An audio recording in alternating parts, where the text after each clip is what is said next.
एक सुहानी सुबह पहाड़ों की गोद में बसे हर्षपुर गांव में चारों ओर हरियाली छाई थी। इसी गांव में रामू नाम का एक किसान रहता था। रामू के पास धन तो नहीं था, लेकिन उसका दिल सोने जैसा खरा था। दूसरी ओर उसका बड़ा भाई शामू, जिसके पास उपजाऊ जमीन थी, लेकिन मन में सिर्फ लालच भरा था। आज रामू अपनी सूखी लकड़ियों का गट्ठर लेकर घने जंगल से लौट रहा था। गर्मी अपनी चरम पर थी और रामू का गला प्यास से सूख रहा था। तभी उसकी नजर एक बूढ़ी औरत पर पड़ी, जो एक पुराने बरगद के नीचे बेसुध पड़ी थी। अरे अम्मा जी, आप ठीक तो हैं? आंखें खोलिए। पानी बेटा, थोड़ा पानी, गला सूख रहा है। जी अम्मा, बस एक पल रुकिए। यह लीजिए, धीरे धीरे पीजिए।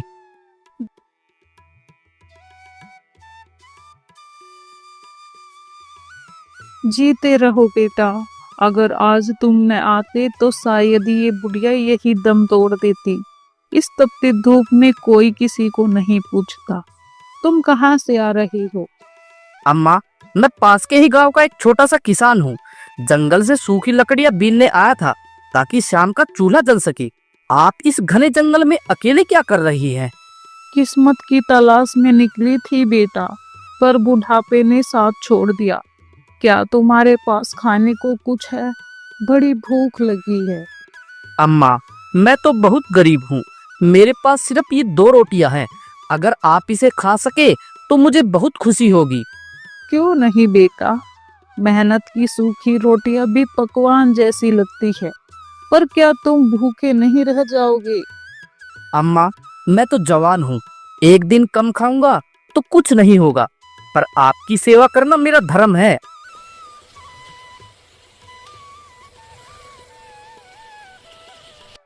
तेरी आंखों में एक अजीब सी चमक है रामू। दुनिया जिसे गरीब कहती है, मैं उसे तेरी दौलत देख रही हूँ। अच्छा ये बताओ, क्या तुम्हें डर नहीं लगता कि कोई तुम्हें ठग लेगा? अम्मा, जिसके पास खोने को कुछ न हो उसे डर कैसा? और फिर जो दूसरों की मदद करता है, ईश्वर उसकी मदद करता है। यही मेरी माँ ने सिखाया था। बड़ी नेक बात कही। इधर आओ बेटा, मेरे पास बैठो। मैं कोई साधारण मुसाफिर नहीं हूँ। मैं तुम्हारी परीक्षा ले रही थी। परीक्षा? मेरी? पर क्यों अम्मा जी? क्योंकि यह दुनिया लालच से भर गई है। यहाँ लोग अपनों का गला काट देते हैं, पर तुमने अपनी आखिरी रोटी मुझे दे दी। यह लो। यह क्या है अम्मा? एक काला बीज? यह साधारण बीज नहीं है। इसे आज रात अपने आंगन की सबसे कच्ची मिट्टी में बो देना। जब चांद की रोशनी इस पर पड़ेगी तो यह तुम्हारी किस्मत का दरवाजा खोल देगा। पर याद रखना, यह सिर्फ तब तक फल देगा जब तक तुम्हारा मन साफ रहेगा। जैसा आप कहे अम्मा, आपका बहुत बहुत धन्यवाद। वही होगा जो तुम चाहोगे। अब जाओ, सूरज ढलने वाला है। और हाँ, इस बीज के बारे में किसी को मत बताना, अपने सगे भाई को भी नहीं। रामू तेजी से घर की ओर भागा। उसके मन में कई सवाल थे, लेकिन उस बीज की चमक ने उसे सम्मोहित कर लिया था। घर पहुंचते ही उसकी पत्नी ममता उसे परेशान हालत में देखकर घबरा गई। अरे क्या हुआ? आज इतनी देर क्यों कर दी? और यह लकड़ी का गट्ठर आधा क्यों है? ममता, आज जो भी जंगल में हुआ उस पर तुम्हें भी यकीन नहीं होगा। मुझे जंगल में एक चमत्कारी बूढ़ी औरत मिली। चमत्कारी औरत? कहीं किसी ने तुम्हें लूट तो नहीं लिया? पहले ही घर में फूटी कोड़ी नहीं है। अरे नहीं भाग्यवान, देखो, उन्होंने मुझे यह जादुई बीज दिया है। उन्होंने कहा कि इसे आंगन में बोने से हमारी किस्मत बदल जाएगी। आप बिना एक दाने से किस्मत बदलती है क्या? किसी ने आपको पागल बना दिया है।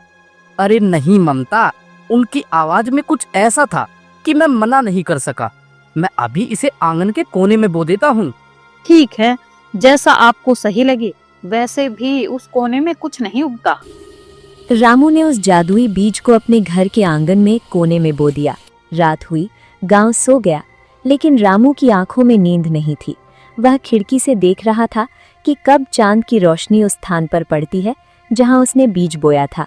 जैसे ही चांद ठीक ऊपर आया और उसकी एक सुनहरी किरण उस मिट्टी पर पड़ी, अचानक जमीन हिलने लगी। ममता, ममता, जल्दी उठो, देखो बाहर क्या हो रहा है। क्या है? सोने भी दीजिए, क्या हुआ? अरे आंगन में देखो, जल्दी आओ। दोनों बाहर भागते हैं। मिट्टी से एक नन्हा पौधा निकलता है और देखते ही देखते वो एक विशाल सुनहरी पत्तियों वाले पेड़ में बदल जाता है। उसकी टहनियों पर फूलों की जगह सोने के सिक्के लटक रहे थे। हे भगवान, यह मैं क्या देख रही हूँ? क्या मैं सपना देख रही हूँ? नहीं ममता, यह सच है। देखो, ये असली सोने के सिक्के हैं। अम्मा जी ने सच कहा था। इतने सारे सिक्के, अब हमें कभी भूखा नहीं सोना पड़ेगा। हम नया घर बनाएंगे और नए कपड़े लेंगे। हाँ ममता, पर याद रखना, अम्मा जी ने कहा था कि यह पेड़ हमारी अच्छाई का फल है। हमें कभी भी घमंड नहीं करना चाहिए। बिल्कुल, पर सुनिए, अगर आपके बड़े भाई श्यामू को यह पता चला तो? भाई साहब को पता चलेगा तो वह बहुत खुश होंगे। आखिर वो मेरे बड़े भाई है। नहीं, आप उन्हें नहीं जानते। उनका लालच इस पेड़ को खत्म कर सकता है। हमें इसे छुपा कर रखना होगा। अरे छुपाएंगे कैसे ममता? इतना बड़ा पेड़ भला कैसे छुप सकता है? कल सुबह तो पूरा गांव इसे देखेगा। फिर तो अनर्थ हो जाएगा। चलिए, फिलहाल कुछ सिक्के बटोर लेते हैं ताकि कल शहर जाकर कुछ अनाज खरीद सके। तभी पीछे से सरसराहट होती है। रामू के बड़े भाई शामू का नौकर बीरू वहां से गुजर रहा था और उसने ये सब देख लिया। बाप रे बाप, रामू काका के आंगन में सोने का पेड़।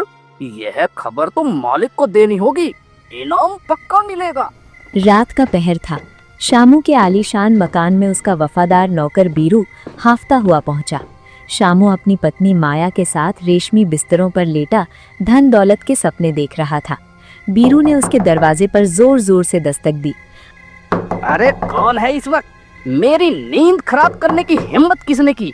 अगर कोई जरूरी काम नहीं हुआ तो मैं तुम्हारी खाल उधेड़ लूंगा। अरे मालिक, मालिक दरवाजा खोलिए, अनर्थ हो गया या शायद चमत्कार हो गया। अरे, ये तो बीरू की आवाज है। इस वक्त यह क्यों चिल्ला रहा है? जाइए देखिए तो सही। क्या बीरू, क्यों गला फाड़ रहा है? क्या गांव में डकैत आए हैं? नहीं मालिक, डकैत नहीं, दौलत आई है, पर आपके घर नहीं, उस कंगाल रामू के घर। क्या बक रहा है? उस रामू के पास तो कल तक फूटी कोड़ी नहीं थी, सूखी रोटियां खा रहा था वो। अरे मालकिन, अपनी आंखों से देख कर आ रहा हूँ। रामू काका के आंगन में एक पेड़ उगा है। कोई मामूली पेड़ नहीं, शुद्ध सोने का पेड़। उसकी टहनियों से सिक्के ऐसे लटक रहे हैं जैसे जामुन के पेड़ पर फल। क्या सोने का पेड़? तूने क्या पी रखी है? होश में तो है तू? मालिक, कसम खाकर कहता हूँ, पूरा आंगन रोशनी से नहाया हुआ है। रामू काका और ममता काकी पागलों की तरह सिक्के बटोर रहे हैं। सुनिए जी, अगर यह सच है तो वह पेड़ हमारा होना चाहिए। रामू तो सीधा साधा है, उसे क्या पता होगा कि सोने की कीमत क्या होती है। वह तो उसे मिट्टी के भाव बेच देगा। चुप कर माया, तू रुक जा और इसके बारे में किसी को मत बताना। अगर गांव में खबर फैली तो मैं तुझे जिंदा गाड़ दूंगा, समझ गया? अगली सुबह शामू और माया झूठी मुस्कान के साथ रामू के घर आते हैं। छोटे भाई, अरे ओ रामू, कहाँ छुपा है? देख, तेरा बड़ा भाई मिलने आया है। भैया, आप इतनी सुबह यहाँ? हे भगवान, यह तो सोने का पेड़ है। रामू, यह क्या जादू टोना कर रखा है तूने? नहीं भैया, यह जादू टोना नहीं है। यह तो एक बुजुर्ग अम्मा की दुआ है। उन्होंने मुझे एक बीज दिया था। बीज? कैसा बीज? और उसने तुझे ही क्यों दिया? मैं इस घर का बड़ा बेटा हूँ। खानदान की विरासत का असली हकदार मैं हूँ। वह बीज मेरे पास होना चाहिए था। भाई साहब, वह बीज उन्हें जंगल में मिला था। उनकी दयालुता देखकर उस माँ जी ने उन्हें यह भेंट दे दी थी। जरूर इस रामू ने उस बुढ़िया को बहला फुसला लिया होगा। रामू, तू तो जानता है कि हमारे पूर्वज कहते थे कि इस जमीन का मालिक बड़ा बेटा होता है, तो उस नाते यह पेड़ हमारा हुआ। भैया, आप जो चाहे ले ले, मुझे धन का लालच नहीं है, पर यह पेड़ यही रहेगा। क्योंकि यह इसी मिट्टी में उगा है। देख रामू, तू अभी बच्चा है, तुझे नहीं पता कि दुनिया कितनी जालिम है। अगर राजा को पता चला कि तेरे पास सोने का पेड़ है तो वह तुझे जेल में डाल देगा और पेड़ छीन लेगा। लेकिन अगर यह पेड़ मेरे पास रहा तो कोई तेरा बाल भी बांका नहीं कर पाएगा। पर भैया, मैं इसे यहाँ से कैसे हटा सकता हूँ? यह तो जमीन में धंसा हुआ है। तू चिंता मत कर, मैं मजदूरों को बुलवाऊंगा। हम इसे उखाड़कर मेरे आंगन में ले जाएंगे। वहाँ इसकी सुरक्षा के लिए मैं 4 नौकर भी तैनात कर दूंगा। यह गलत है। माँ जी ने कहा था कि यह पेड़ सिर्फ रामू के पास ही फल देगा। चुप कर ममता, बड़ों के बीच में नहीं बोलते। रामू, क्या तुम अपने बड़े भाई की बात टालेगा? याद है जब तू छोटा था तो तुझे चोट लगी थी, तो श्यामू ही तुझे डॉक्टर के पास लेके गया था। मुझे याद है भाभी जी। ठीक है भैया, अगर आपको लगता है कि पेड़ आपके पास सुरक्षित रहेगा तो आप इसे ले जाइए। मुझे बस इतना आशीर्वाद दीजिए कि हमारा परिवार बना रहे। बेटा, आशीर्वाद तो तुझे बहुत मिलेगा, बस एक बार यह पेड़ मेरे आंगन में पहुंच जाए। रामू की सरलता उसके लिए मुसीबत बनने वाली थी।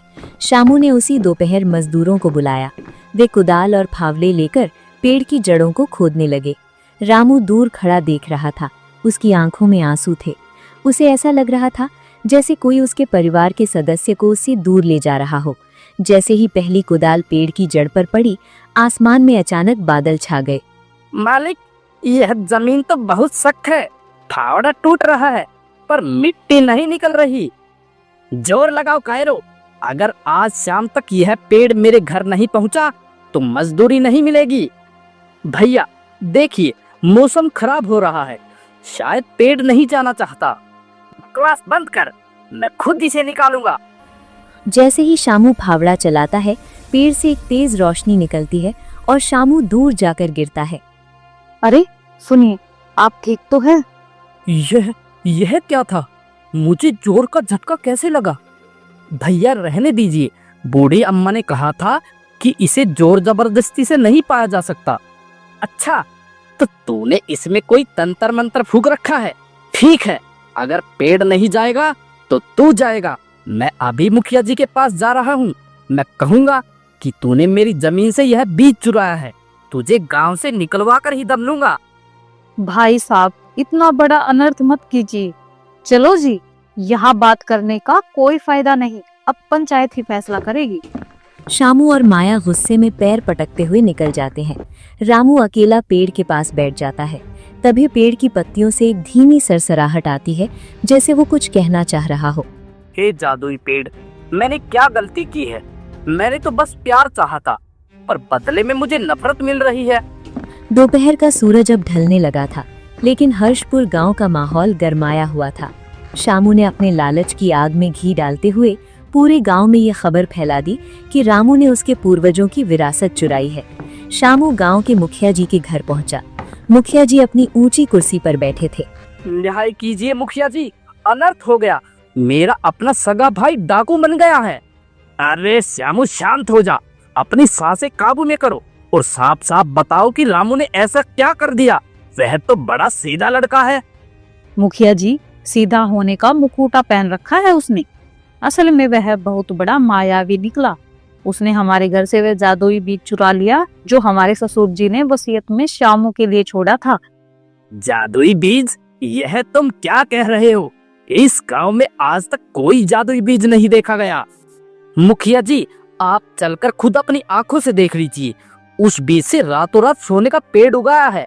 वह बीज मेरे पिताजी ने मुझे मरते वक्त दिया था और कहा था कि इसे जब बुरा वक्त आए तो बो देना। रामू को जब पता चला तो उसने कल रात मेरे संदूक से उसे गायब कर दिया। यह तो बहुत गंभीर आरोप है श्यामू। अगर यह सच है तो रामू ने न सिर्फ चोरी की है बल्कि बड़े भाई का अपमान भी किया है। बीरू, जाओ और रामू को यहाँ लेकर आओ। बीरू रामू के घर पहुंचता है। काका, रामू काका, मुखिया जी ने आपको अभी बुलाया है। श्यामू मालिक ने आप पर चोरी का इल्जाम लगाया है। चोरी? हमने क्या चुरा लिया है? जो कुछ है वह इसी आंगन में खड़ा है और भगवान का दिया हुआ है। घबराओ मत ममता, सच को आज क्या, मैं चलता हूँ। मुखिया जी न्याय प्रिय इंसान है, वे मेरी बात जरूर सुनेंगे। मैं भी आपके साथ चलूंगी, अकेले आपको इन भेड़ियों के सामने नहीं छोड़ सकती। रामू और ममता मुखिया जी के घर पहुंचते हैं, जहां पूरा गांव इकट्ठा हो गया था। रामू, श्यामू ने तुम पर आरोप लगाया है कि तुमने उसके हिस्से का जादुई बीज चुराकर अपने आंगन में बोया है। क्या तुम्हें अपनी सफाई में कुछ कहना है? मुखिया जी, मैंने आज तक किसी की एक चवन्नी भी नहीं छुई। वह बीज मुझे जंगल में एक प्यासी अम्मा ने दिया था। झूठ, सरासर झूठ। भला कोई अजनबी सोने के पेड़ का बीज किसी को ऐसे ही क्यों दे देगा? मुखिया जी, यह झूठ बोल रहा है। रामू, क्या तुम्हारे पास कोई गवाह है जो यह साबित कर सके कि वह बीज तुम्हें उस बुढ़िया ने दिया था? मुखिया जी, उस वक्त जंगल में मेरे और बूढ़ी अम्मा के सिवाय कोई नहीं था। गवाह तो सिर्फ मेरे ईश्वर है। रामू, गवाह और सबूत तुम्हारे पास नहीं है, लेकिन मामला जादुई पेड़ का है, इसलिए फैसला भी साधारण नहीं होगा। कैसा फैसला मुखिया जी? पेड़ मेरा है, मुझे मिलना चाहिए। धीरज रखो श्यामू, अगर वह पेड़ जादुई है तो वह खुद अपना मालिक चुनेगा। कल सुबह सूर्य उदय के समय पूरी पंचायत रामू के आंगन में इकट्ठा होगी। तुम दोनों को उस पेड़ को जल अर्पित करना होगा। जिसकी पूजा पेड़ को स्वीकार होगी, पेड़ उसी का होगा। यह कैसा फैसला हुआ? पेड़ तो जमीन में है, वह कैसे बोलेगा? पेड़ बोलेगा नहीं, पर जादुई शक्तियां संकेत जरूर देगी। फैसला हो चुका है, कल सुबह तक पेड़ को कोई हाथ नहीं लगाएगा। अगले दिन हर्षपुर गांव के लोग रामू के घर के बाहर जमा होने लगे। गांव वालों, आज का दिन हमारे गांव के इतिहास में याद रखा जाएगा। एक तरफ खून का रिश्ता है तो दूसरी तरफ सच्चाई की कसौटी। रामू और श्यामू, क्या तुम दोनों आज के इस फैसले के लिए तैयार हो? मैं बिल्कुल तैयार हूँ मुखिया जी। यह पेड़ मेरा है और आज यह साबित भी हो जाएगा। मुखिया जी, न्याय में देरी नहीं होनी चाहिए। हमें विश्वास है कि जादुई पेड़ अपने असली मालिक को पहचान लेगा। जैसे ही श्यामू जल चढ़ाता है, पेड़ की पत्तियां अचानक काली पड़ने लगती हैं और एक अजीब सी गंध पूरे आंगन में फैल जाती है। छी छी, यह कैसी बदबू है? ऐसा लग रहा है जैसे कोई मरा हुआ जानवर यहाँ पड़ा हो। और फिर रामू की बारी आती है। रामू जैसे ही पेड़ की जड़ों में जल डालता है, अचानक एक चमत्कार होता है। पेड़ की पत्तियां फिर से सुनहरी होकर चमकने लगती हैं। सड़न वाली बदबू गायब हो जाती है और पूरे आंगन में चमेली की भीनी भीनी खुशबू फैल जाती है। अद्भुत, यह तो साक्षात चमत्कार है रामू। पेड़ ने तुम्हारा जल स्वीकार कर लिया। यह धोखा है मुखिया जी। रामू ने जरूर कोई तांत्रिक विद्या सीखी है। यह पेड़ मेरा है। बस कर श्यामू, तुम्हारी आंखों का लालच सबको दिख रहा है। तुमने झूठ बोला, षड्यंत्र रचा और अपने ही सगे भाई को फंसाने की कोशिश की। तुमने न्याय की सभा में झूठ बोलकर पंचायत का अपमान किया है। मुखिया जी, यह सब नाटक है। मैं इस फैसले को नहीं मानता। अपनी सीमा मत लांघ श्यामू। पंचायत का अपमान करने की सजा तुम्हें भुगतनी होगी। तब तक तुम और तुम्हारी पत्नी इस गांव की सीमा से बाहर रहोगी, जब तक तुम अपनी गलती नहीं मानते। श्यामू और माया गुस्से और अपमान में वहां से चले जाते हैं। गांव वाले रामू की जय जयकार करते हैं, लेकिन रामू खुश नहीं था। उसे दुख था कि एक पेड़ की वजह से उसके परिवार में दरार आ गई।